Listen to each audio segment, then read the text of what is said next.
नमस्कार साथियों, आप देख रहे हैं बिहार समाचार। आइए जानते बिहार की दिन भर की ताजा और बड़ी खबरें। आज की पहली खबर, मुजफ्फरपुर से चुनाव प्रचार अभियान की नीतीश करेंगे शुरुआत। मुख्यमंत्री नीतीश कुमार बिहार विधानसभा चुनाव के प्रचार अभियान की औपचारिक शुरुआत मुजफ्फरपुर जिले से करने जा रहे हैं। पार्टी सूत्रों के मुताबिक मुख्यमंत्री नीतीश कुमार की पहली जनसभा मीनापुर हाई स्कूल मैदान में दोपहर 12 बजे आयोजित होगी, जबकि दूसरी जनसभा कांटी विधानसभा क्षेत्र में दोपहर 2 बजे से शुरू होगी। इन दोनों सभाओं के साथ जेडीयू का चुनाव प्रचार अभियान आधिकारिक रूप से शुरू हो जाएगी।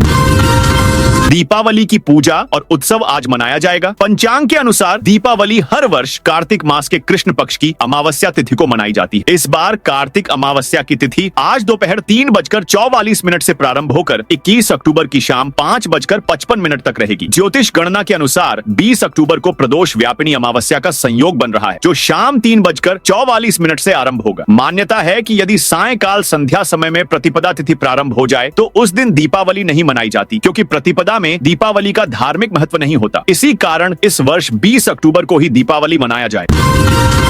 राबड़ी आवास के बाहर आरजेडी नेता ने कुर्ता फाड़ा। बिहार विधानसभा चुनाव में महागठबंधन में सीट शेयरिंग भले ही ना हुई हो, लेकिन पार्टियों के अंदर टिकट बंटवारे को लेकर हर रोज नेताओं का ड्रामा देखने को मिल रहा है। ताजा मामला पटना के 10 सर्कुलर रोड पर स्थित राबड़ी आवास के बाहर का है, जहां चुनावी टिकट के लिए पूर्व प्रत्याशी मदन शाह ने रोते रोते अपना कुर्ता फाड़ लिया। वे सड़क पर रोते बिलखते नजर आए। उन्होंने कहा, मेरे साथ धोखा हुआ है, टिकट बिक गया। इस दौरान मदन शाह ने आरजेडी सांसद संजय यादव पर टिकट बेचने का आरोप लगाया। उन्होंने कहा, संजय यादव ने मधुबन विधानसभा से टिकट देने के एवज में 2 करोड़ 70 लाख मांगे, रकम नहीं तो टिकट किसी और को दे दिया है।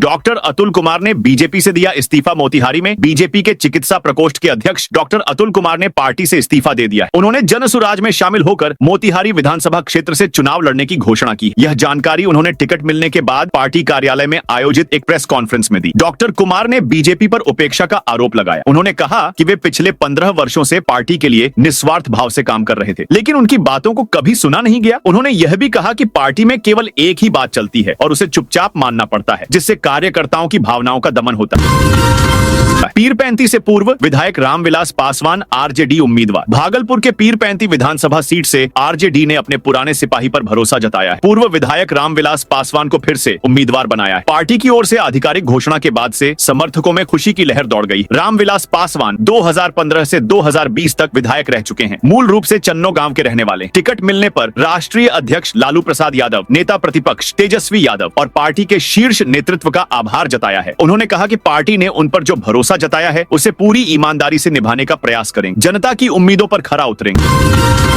रेलवे स्टेशनों पर बिहार यूपी जाने वालों की भारी भीड़। दिवाली, छठ पूजा और बिहार विधानसभा चुनाव के चलते उत्तर भारत जाने वाले यात्रियों की भारी भीड़ रविवार को दिल्ली, मुंबई, सूरत समेत अन्य रेलवे स्टेशनों और बस स्टैंड पर देखी गई। सूरत में हजारों लोग टिकट होने के बावजूद ट्रेन में सवार नहीं हो पाए। स्टेशन से लेकर रिहायशी इलाकों तक यात्रियों की लाइनें लग गई। 12 से 18 घंटे से भूखे प्यासे लोगों की बस एक ही कोशिश थी कि घर जाना है, लेकिन ट्रेनों में जगह नहीं मिली। सूरत के उधना रेलवे स्टेशन के बाहर शनिवार शाम से ही भीड़ लगनी शुरू हो गई थी। ट्रेनों में जगह न मिलने से कुछ लोगों को 2-3 बार टिकट भी कैंसिल करवानी पड़ी।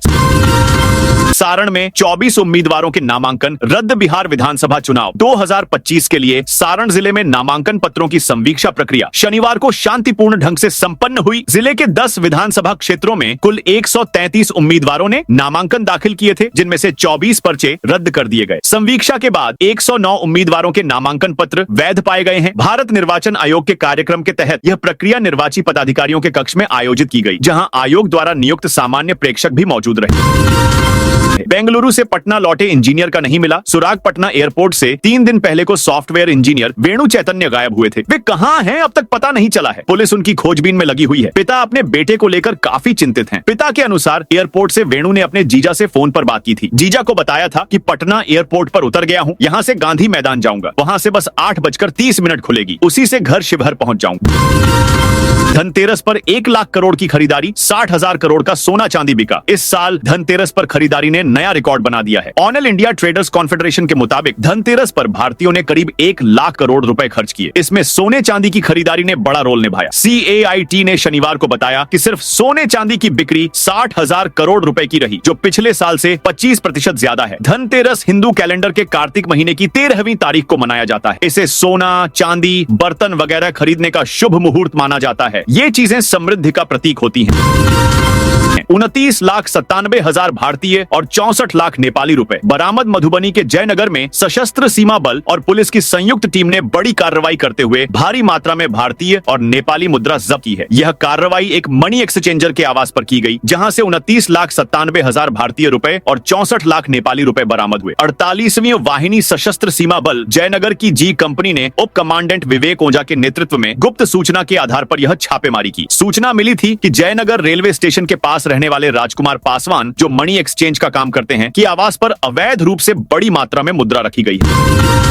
बेतिया पुलिस ने 50 अभियुक्तों को किया गिरफ्तार। बिहार विधानसभा चुनाव और आगामी पर्व त्योहारों के मद्देनजर जिले में कानून व्यवस्था सुदृढ़ बनाए रखने के लिए बेतिया पुलिस ने बीते 24 घंटे में विशेष अभियान चलाया। पुलिस अधीक्षक डॉक्टर शौर्य सुमन के निर्देश पर चलाए गए इस अभियान में जिले भर में छापेमारी, वाहन जांच और वारंट अभियानों के तहत बड़ी कार्रवाई की गई। इस दौरान पुलिस ने कुल 50 अभियुक्तों को गिरफ्तार किया, जिनमें से 43 को जेल भेज दिया। कांग्रेस में प्रदेश अध्यक्ष कैंडिडेट में टिकट डीलिंग का ऑडियो वायरल। पूर्णिया के कस्बा विधानसभा से सिटिंग विधायक और पूर्व मंत्री आफाक आलम का टिकट कट गया है। उनकी जगह सांसद पप्पू यादव के करीबी मो इरफान आलम को चुनावी मैदान में उतारा गया है, जिसके बाद आफाक आलम ने सांसद पप्पू यादव, बिहार कांग्रेस के प्रभारी कृष्णा अल्लावरू पर टिकट के लिए करोड़ों की डील करने का आरोप लगाया है। नाराज विधायक का दावा है कि कांग्रेस नेता शकील अहमद ने टिकट के एवज में करोड़ों की डील तय कराने में वर्तमान प्रत्याशी को मदद की है।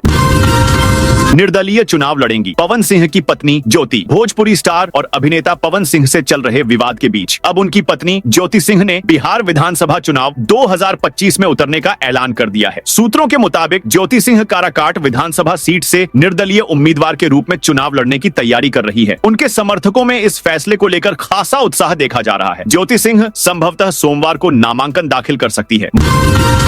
महुआ से चुनाव लड़ रहे तेज प्रताप पर एफआईआर। जनशक्ति जनता दल के राष्ट्रीय अध्यक्ष और वैशाली की महुआ विधानसभा सीट से प्रत्याशी तेज प्रताप यादव पर आदर्श आचार संहिता उल्लंघन मामले में अंचल अधिकारी ने महुआ थाने में प्राथमिकी दर्ज कराई है। बताया जा रहा है कि तेज प्रताप नामांकन के दौरान प्राइवेट गाड़ी पर पुलिस स्टिकर, सायरन और लाइट लगाकर पहुंचे थे, जिसका वीडियो भी वायरल हो रहा है, जिसकी पुष्टि बिहार समाचार नहीं करता है।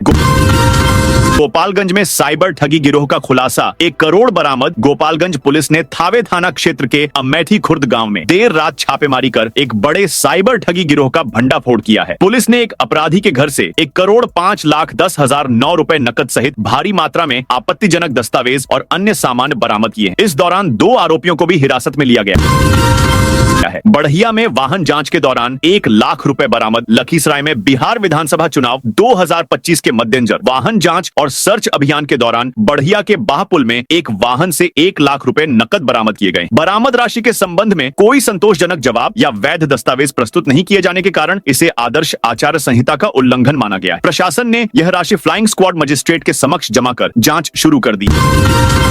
शेखपुरा में सीआईएसएफ जवानों ने निकाला फ्लैग मार्च। बिहार विधानसभा चुनाव को शांतिपूर्ण और निष्पक्ष ढंग से संपन्न कराने के उद्देश्य से रविवार शाम केंद्रीय औद्योगिक सुरक्षा बल के जवानों और कसार थाना पुलिस ने कई गांवों में फ्लैग मार्च निकाला। इस दौरान मतदाताओं से भयमुक्त होकर मतदान करने की अपील की गई और 800 लीटर अर्धनिर्मित शराब को नष्ट किया। यह flag march DM Arif Ehsan और एसपी बलिराम कुमार चौधरी के निर्देश पर आयोजित किया गया था। कसार थाना अध्यक्ष संतोष कुमार के नेतृत्व में यह मार्च थाना परिसर से शुरू होकर धर्मपुर, वृंदावन, चांदी, लटकना, करीमा बीघा, कंबल बीघा, महुएत, सासा बहना, बरसा, अंगविल, गंगापुर सहित अन्य गांवों से गुजरा और वापस थाना परिसर लौटा। दीपावली पर 6 दुकानदारों को मिले पटाखों के लाइसेंस। लखीसराय में दीपावली पर्व को लेकर बाजारों में काफी भीड़ देखी गई। इस दौरान सुरक्षा के पुख्ता इंतजाम किए गए हैं। प्रशासन ने इस बार 6 दुकानदारों को पटाखे बेचने के लाइसेंस जारी किए हैं। बाजारों में लोग झाड़ू और बर्तनों की खरीदारी करते दिखे। पटाखों की दुकानों पर भी भीड़ रही। हालांकि इस बार पटाखों की दुकानें कम संख्या में लगाई गई हैं। धनतेरस पर घरों के लिए 10 लाख रुपए से अधिक की खरीदारी का अनुमान है। कबैया थाना अध्यक्ष ने बताया कि बिहार विधानसभा चुनाव के मद्देनजर एक तरफ सुरक्षा के व्यापक इंतजाम किए गए हैं, दूसरी ओर दीपावली के लिए 6 पटाखों की दुकानों को लाइसेंस दिए गए हैं। एआईएमआईएम उम्मीदवार जफर असलम ने कार्यकर्ताओं के साथ दिया इस्तीफा। किशनगंज में एआईएमआईएम के कोचाधामन विधानसभा उम्मीदवार जफर असलम ने टिकट न मिलने के बाद पार्टी से सामूहिक इस्तीफा दे दिया। उनके साथ दर्जनों कार्यकर्ताओं ने भी पार्टी छोड़ दी। असलम ने प्रदेश अध्यक्ष अख्तरुल ईमान और अन्य नेताओं पर गंभीर आरोप लगाए। रविवार शाम को कोचाधामन प्रखंड के भट्टा चौक और टेना दाती चौक पर एआईएमआईएम प्रदेश अध्यक्ष अख्तरुल ईमान और अन्य एआईएमआईएम नेताओं के पुतले जलाए गए। इस दौरान जमकर नारेबाजी हुई और नेताओं पर पैसे लेकर टिकट बेचने का आरोप लगाया। नवादा पुलिस की शराब को लेकर छापेमारी। नवादा पुलिस ने अवैध शराब निर्माण के खिलाफ बड़ी कार्रवाई की है। जिले के अकबरपुर थाना क्षेत्र में चलाए गए अभियान के दौरान 5 शराब भट्टियों को ध्वस्त कर लगभग 3500 लीटर तैयार महुआ नष्ट किया गया। यह कार्रवाई शनिवार को जिला पुलिस, सीआरपीएफ और एसटीएफ की संयुक्त टीम द्वारा जंगली क्षेत्रों में की गई। टीम ने चौकीदारों के साथ मिलकर एरिया डोमिनेशन, डीमाइनिंग, अवैध शराब के विरुद्ध छापेमारी और सूचना संकलन के उद्देश्य से लक्ष्मण नगर के महावर जंगल में तलाशी अभियान चलाया। 24 अक्टूबर को पीएम समस्तीपुर और बेगूसराय में करेंगे सभा। बिहार विधानसभा चुनाव के प्रचार अभियान का शंखनाद प्रधानमंत्री नरेंद्र मोदी 24 अक्टूबर से करने जा रहे हैं। भाजपा प्रदेश अध्यक्ष डॉक्टर दिलीप जायसवाल ने पीसी कर बताया कि प्रधानमंत्री मोदी सबसे पहले जननायक एवं भारत रत्न कर्पूरी ठाकुर के गांव जाकर उन्हें श्रद्धांजलि देंगे। इसके बाद समस्तीपुर में पहली बड़ी जनसभा को संबोधित कर प्रचार अभियान का औपचारिक आगाज करेंगे। सहरसा स्टेशन पर बनेगा सर्कुलेटिंग एरिया। समस्तीपुर मंडल के डीआरएम ज्योति प्रकाश मिश्रा के निर्देश पर सहरसा स्टेशन पर दिवाली और छठ महापर्व के लिए विशेष इंतजाम किए गए। यात्रियों की सुविधा के लिए स्टेशन पर एक होल्डिंग और सर्कुलेटिंग एरिया का निर्माण किया जा रहा है। इन व्यवस्थाओं के तहत यात्रियों के लिए बैठने की पर्याप्त जगह, शुद्ध पेयजल और मेडिकल सुविधाएं उपलब्ध कराई जाएंगी। भीड़ प्रबंधन के लिए अतिरिक्त काउंटर भी खोले जाएंगे और रेलवे पुलिस बल आरपीएफ के जवानों को तैनात किया जाएगा। 24 अक्टूबर को समस्तीपुर पहुंच रहे प्रधानमंत्री नरेंद्र मोदी आने वाले 24 अक्टूबर को समस्तीपुर पहुंच रहे हैं, जिसको लेकर जिला प्रशासन और एनडीए घटक दल के लोगों ने तैयारी शुरू कर दी है। प्रधानमंत्री शहर से सटे दुधपुरा हवाई अड्डा मैदान में सभा को संबोधित करेंगे। इस दौरान वह कर्पूरी ग्राम में कर्पूरी ठाकुर के स्मारक स्थल पर भी माल्यार्पण करने के लिए जाएंगे। प्रधानमंत्री समस्तीपुर के 10 विधानसभा क्षेत्र को साधने की कोशिश करेंगे। आज शाम 6 बजे से पावापुरी महोत्सव का शुभारंभ भगवान महावीर की पावन निर्वाण स्थली पावापुरी एक बार फिर आस्था, संस्कृति और संगीत के त्रिवेणी संगम का साक्षी बनने जा रही है। भगवान महावीर के 2551वें निर्वाण दिवस के उपलक्ष्य में आयोजित होने वाले 2 दिवसीय ऐतिहासिक पावापुरी महोत्सव का शुभारंभ आज से हो रहा है। इस साल के महोत्सव की खास बात यह है कि देश की जानी मानी गायिका दीक्षा टूर और प्रतिष्ठित गायक अवशेष जैन अपनी मधुर प्रस्तुतियों से इस आयोजन को यादगार बनाएंगे। किशनगंज में धनतेरस पर दोपहिया वाहनों की रिकॉर्ड बिक्री। किशनगंज में धनतेरस के अवसर पर बाजारों में जबरदस्त उत्साह देखा गया, जहां लगभग 100 करोड़ रुपए का कारोबार हुआ। इस दौरान दोपहिया वाहनों की बिक्री ने रिकॉर्ड बनाया, जबकि सोने चांदी की ऊंची कीमतों के कारण सराफा कारोबार में सुस्ती रही। JD Motors, Kanhaiya Motors, Rajbari Honda, Seemanchal Honda और अहमद टीवीएस जैसे शोरूम में दोपहिया वाहनों की बिक्री 2000 से अधिक रही। राजबाड़ी होंडा के प्रोपराइटर विनीत दफ्तरी ने बताया कि बिक्री लक्ष्य पूरा हुआ और कारोबार संतोषजनक रहा। धनतेरस में 1 करोड़ से महंगी 25 गाड़ियां बिकी। पटना में धनतेरस के दिन jewellery shop, auto showroom, electronic, mobile और बर्तन की दुकानों पर भारी भीड़ उमड़ी। बाजार में वेडिंग सेट का एक हार 75 लाख का बिका है, जबकि दूसरा हार तनिष्क शोरूम में 40 लाख का बिका। 5 से 15 लाख तक के हार की डिमांड ज्यादा थी। लगभग 8000 सोने के सिक्के और 50,000 चांदी के सिक्के बिके। पूरे बिहार में करीब 43,000 छोटे बड़े सोने के सिक्कों की बिक्री हुई। नालंदा में पेड न्यूज पर रहेगी प्रशासन की नजर। आगामी बिहार विधानसभा चुनाव को निष्पक्ष और पारदर्शी बनाने के लिए जिला प्रशासन ने पेड न्यूज पैसे देकर छपवाई गई खबरें पर पैनी नजर रखने की तैयारी कर ली है। इसके साथ ही अब किसी भी राजनीतिक दल या उम्मीदवार को टीवी, रेडियो या सोशल मीडिया पर कोई भी विज्ञापन देने से पहले उसका पूर्व प्रमाणन कराना अनिवार्य होगा। यह जानकारी शनिवार को हरदेव भवन में मीडिया कर्मियों के लिए आयोजित एक विशेष प्रशिक्षण कार्यक्रम में दी गई। जिला जनसंपर्क पदाधिकारी गुप्तेश्वर कुमार की उपस्थिति में हुए इस कार्यक्रम का मुख्य उद्देश्य मीडिया प्रतिनिधियों को चुनाव के दौरान उनकी भूमिका, कर्तव्यों और निर्वाचन आयोग के दिशा निर्देशों से अवगत कराना था। महागठबंधन में 10 सीटों पर फ्रेंडली फाइट। बिहार में बदलाव का दावा करने वाले विपक्षी महागठबंधन के घटक दलों में तल्खी बढ़ गई है। सीटों के बंटवारे पर फंसी पेच सुलझ नहीं पा रही है। अब तो इस मसले पर बातचीत भी बंद है। घटक दलों में पूरी तरह संवादहीनता की स्थिति है। अब भी 10 सीटें ऐसी हैं जहां इस गठबंधन के 2-2 दल ताल ठोक रहे हैं। आमने सामने की लड़ाई पर आमदा है। ऐसे में कटुता भी बढ़ रही है। गौरतलब हो कि पहले चरण का नामांकन समाप्त हो चुका है। कल दूसरे चरण का भी नामांकन समाप्त हो रहा है, लेकिन महागठबंधन अब तक यह भी घोषित नहीं कर सका है कि किस दल को कितनी और कौन कौन सी सीटें दी गई हैं।